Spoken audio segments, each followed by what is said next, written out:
पत्नी अस्पताल में कर रही थी इंतजार, इधर पुलिस स्टेशन में बैठकर रो रहा था यूपी पुलिस का सिपाही। 2 घंटे बाद आई ऐसी खबर, हिल गया पुलिस डिपार्टमेंट। सिपाही अपनी पत्नी से करता था बेइंतहा प्यार, थानेदार से हाथ जोड़कर लगाता रहा गुहार। बेरहम थानेदार ने किया ऐसा काम, डिपार्टमेंट को कर दिया बदनाम। दर्द से करा रही थी सिपाही की गर्भवती पत्नी, मौज में था थानेदार, बचाने के लिए सिपाही लगाता रहा गुहार। यूपी पुलिस के सिपाही की दर्द भरी कहानी।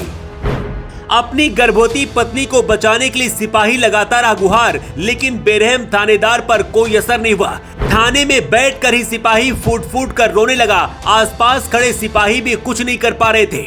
अंदर एसी कमरे में बैठा थानेदार मजे कर रहा था। इधर पत्नी दर्द से करा रही थी और उधर सिपाही पति फूट फूट कर रो रहा था।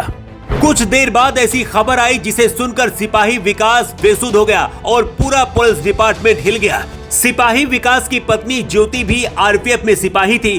दोनों एक दूसरे से बहुत प्यार करते थे, लेकिन क्या पता था कि आगे क्या होने वाला है। जालौन के रामपुरा थाने में जो हुआ जानकर आप भी अपना गुस्सा नहीं रोक पाएंगे, क्योंकि इस तस्वीर में दिख रही ज्योति अब इस दुनिया में नहीं है। जालौन में तैनात पुलिस कांस्टेबल विकास के साथ क्या हुआ है और उनकी पत्नी और बच्चे के साथ क्या हुआ, पूरी इनसाइड स्टोरी अगले 2 मिनट में हम आपको बताने जा रहे हैं। इसके साथ ही उस थानेदार के बारे में भी आपको बताएंगे जिसे गुनहगार बताया जा रहा है। अगर पुलिस अपना काम ईमानदारी से करे तो आम जनता के लिए भगवान बन जाती है, लेकिन पुलिस अपना काम सही से करती कहाँ है?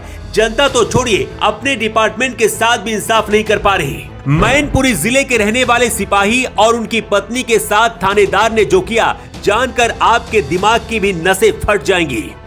सिपाही विकास और ज्योति की शादी कुछ साल पहले हुई थी। दोनों बहुत खुश थे। हर छोटी बड़ी बात ज्योति अपने पति विकास से बताती थी। ज्योति भी सिपाही के पद पर थी, ऐसे में दोनों को कई बार छुट्टियां मिलने में परेशानी होती थी। इन तस्वीरों को देखकर आप अंदाजा लगा सकते हैं कि दोनों के बीच में कितना ज्यादा प्यार था। लेकिन ज्योति जब गर्भवती हुई तो बीमार रहने लगी। विकास ने ज्योति से कहा कि घर आकर रहो ताकि देखभाल भी अच्छी हो पाएगी और मैं भी कभी कभी मिलने आऊंगा। लेकिन जब डिलीवरी के 1 महीने बचे तो ज्योति की तबीयत और भी ज्यादा खराब हो गई। सिपाही विकास ने अपनी पत्नी का इलाज कराने के लिए थानेदार यानी कि एसएचओ को लिखित में छुट्टी के लिए आवेदन किया। आवेदन में विकास ने बताया कि उनकी पत्नी की हालत ठीक नहीं है, किसी बड़े डॉक्टर को दिखाना पड़ेगा, लेकिन थानेदार ने छुट्टियां नहीं दी। इसके बाद भी विकास कई बार छुट्टियों के लिए आवेदन करते रहे, लेकिन थानेदार ने उन्हें छुट्टी नहीं दी। घटना के दिन घर से अचानक सिपाही विकास के पास मां का फोन आया था। मां ने कहा, बेटा बहू की तबीयत बहुत ज्यादा खराब है, उसे किसी बड़े अस्पताल में लेकर जाना पड़ेगा, नहीं तो कुछ भी हो सकता है। विकास की मां का कहना है कि उस दौरान बहू बार बार बेटे विकास का नाम ले रही थी, क्योंकि ज्योति पति विकास से बहुत प्यार करती थी। ऐसी हालत में पत्नी के पास विकास को होना चाहिए था, लेकिन विकास नहीं थे वहाँ पर। सिपाही विकास ने थाना इंचार्ज अर्जुन सिंह से फिर छुट्टी मांगी ताकि वो अपनी पत्नी का इलाज करा सके, लेकिन थानेदार ने उन्हें फिर छुट्टी नहीं दी।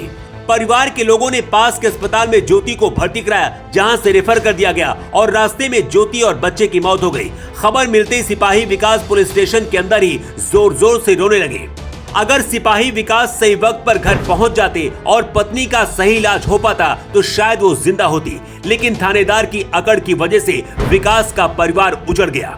सिपाही विकास की पत्नी ज्योति भी आरपीएफ में सिपाही थी। मामला बाहर आते ही जालौन पुलिस डिपार्टमेंट में हड़कंप मच गया है। डिपार्टमेंट ने थानेदार अर्जुन सिंह को दोषी बताया है और कार्रवाई की बात कही जा रही है, लेकिन सवाल यह है कि अगर पुलिस अपने ही डिपार्टमेंट के साथ इंसाफ नहीं कर पा रही तो फिर आम जनता क्या उम्मीद करे? वैसे इस पूरी घटना को लेकर आपकी क्या राय है और आरोपी थानेदार पर कैसी कार्रवाई होनी चाहिए, कमेंट करके आप जरूर बताएं। तो रिपोर्ट